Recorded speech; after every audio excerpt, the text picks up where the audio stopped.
Mamdani, the 34-year-old son of Indian filmmaker Meera Nair, could win the mayoral race and become New York City's first Muslim mayor. However, he is not a favorite of US President Donald Trump. Since Mamdani entered the race and Democrats nominated him as the New York City mayoral candidate, Trump has consistently criticized him and his political ideology. The two leaders can't see eye to eye, and the Trump versus Mamdani clash has intensified as New York City prepares to decide its next mayor. In a long Truth Social post, Trump has threatened to cut federal funds for the city if Mamdani wins the election against Cuomo. If communist candidate Zohran Mamdani wins the election for mayor of New York City, it is highly unlikely that I will be contributing federal funds, Trump wrote on Truth Social. He didn't hold back and called Mamdani a complete and total failure, also arguing that New York City will be a complete and total economic and social disaster if Mamdani gets elected.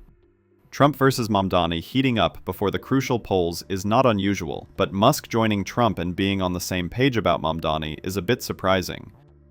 In a post on the social media platform X, Musk urged NYC voters to vote for Cuomo and not Mamdani or Curtis Sliwa. Intentionally or not, Musk took a jibe at Mamdani and warned NYC voters, bear in mind that a vote for Curtis is really a vote for Mumdumi or whatever his name is. This Trump-Musk joint venture of endorsing Andrew Cuomo for NYC mayor irked Mamdani.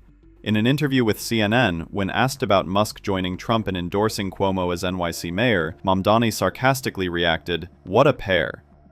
He further called Cuomo a puppet that Musk and Trump want to see win the New York City mayoral race. What a pair. Look, I think this is one of the more expensive endorsements that Andrew Cuomo has ever gotten, because it took $959 million in tax breaks that he gave Elon Musk for Elon Musk's pet projects back when Cuomo was the governor. And we're seeing the two twin architects of this second term of it, Donald Trump's presidency and the president himself, and Elon Musk saying clearly to New Yorkers that their candidate is Andrew Cuomo. And they picked Andrew Cuomo because they know that he will be the puppet that they want right here in New York City. And he's showing himself to not just be that, but also to be their parrot in the language that he's using to close out this election. Zohran Mamdani in an interview with CNN. Not just in the CNN interview, but at his final campaign rally, Mamdani lambasted US President Donald Trump and Tesla CEO for their online campaign for Andrew Cuomo, and urged New Yorkers to stand up for themselves and stand up against the bullies. We know what is on the ballot, but I want to take a moment to speak about who is on the ballot tonight. Donald Trump just put out a statement encouraging New Yorkers, saying they must vote for Andrew Cuomo. We know and have known for months that Donald Trump would favor Andrew Cuomo as the mayor. They share the same donors. They share the same small vision. They share the same sense of impunity. And yet in these final days, what was rumored, what was feared, has become naked and unabashed.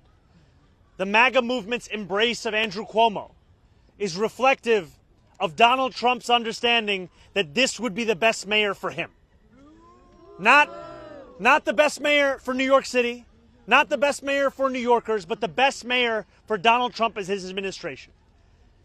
And for all those who question the feasibility of fighting for working people, we speak often about free buses, which costs about $700 million. I would invite you to look at another man who endorsed Andrew Cuomo today, Elon Musk. Elon Musk, for whom it only took $959 million in tax breaks from Andrew Cuomo when he was the governor for his pet projects to get that endorsement. More money than it would cost to make every single bus free in this city. So the question is not how we will pay for it, but whether we want to pay for it. Yes. And so we know, as you all go out tonight to knock on doors, that the New Yorkers you will find on the other side are New Yorkers who are increasingly feeling afraid of their own place in this city. New Yorkers who question whether they can send their children to school, whether they will be able to afford the next rent hike, whether they can actually get groceries with these snap cuts. New Yorkers who know that they are under attack from twin crises of an authoritarian administration on one side and the affordability crisis on the other. And as much focus as there is on polls and on predictions, I want you all to raise your hands for me one last time. If every person who is here to canvass can put their hands in the air, because these are the hands that will decide this election. These are the hands that will cast votes. These are the hands that will knock on doors. These are the hands that will call your neighbors. And these are the hands that have brought us to this point of making history in this city. Making history to show that when you focus and fight for working people, you can in fact remake the politics of the place that you call home. And I want to thank every person that's here, because though it is tempting in electoral politics to ascribe an achievement to an individual, it is actually of a collective. And you are all the people who made that collective real. You are the New Yorkers who were with me this morning at 6, and the New Yorkers who are with me this evening at 7. The New Yorkers who have been standing alongside this fight for more than a year. And the reason that the President of the United States of America, the reason that one of the wealthiest men in the world are both trying to get involved at the last minute is that they know we will accomplish everything we have run on. That is what they fear. They fear the power of an example that can show that it need not be this hard to call this city home. It need not be this hard to afford to live in these 5 boroughs. And I thank you because you are on the verge of sharing that example with the world. So hold on to that example tonight. Hold on to it when you're going 10 consecutive not homes in your canvas. Hold on when you're in that second hour and you're asking yourself, should I walk up this 6th flight of stairs? Hold on to it when a person opens their door just a little bit and they show you the despair that they have long associated with politics. Hold on to it because you could open their eyes to a world that they have not seen in this city for so long.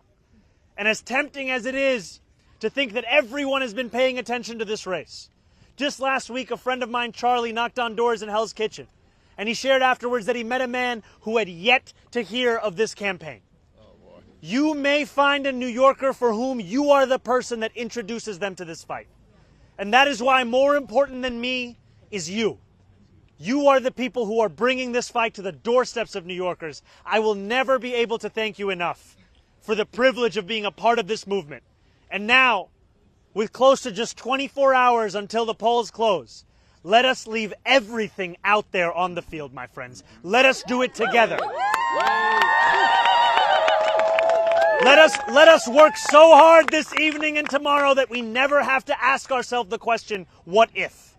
Let that never be the words that leave our mouth, and let us instead breathe in the victory that each and every one of you have brought forth in this city. Thank you so much.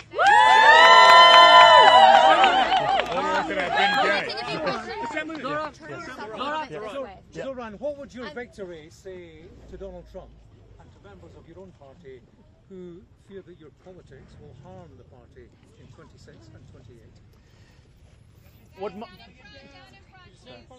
Everybody, yes. How are we all doing? Better? Okay. Don't worry, guys. It's the last night. You know, Donald Trump ran a presidential campaign with the promise of cheaper groceries. Donald Trump ran a presidential campaign committing to lowering the cost of living. What our success will show is that it is not enough to diagnose the despair in working class Americans' lives. You have to actually deliver on the agenda. And that is what we intend to do each and every day while we are in Hall. What about the reluctance of members of your own party about your politics? Look, if you're a member of my own party like Andrew Cuomo, I'd understand why you wouldn't support our politics. Because it's a direct challenge to everything that this former governor has stood for. A politics of impunity, a politics of selling out working class people at the behest of his billionaire donors, and a politics of telling New Yorkers what they can't do when really what they mean to say is what they won't do.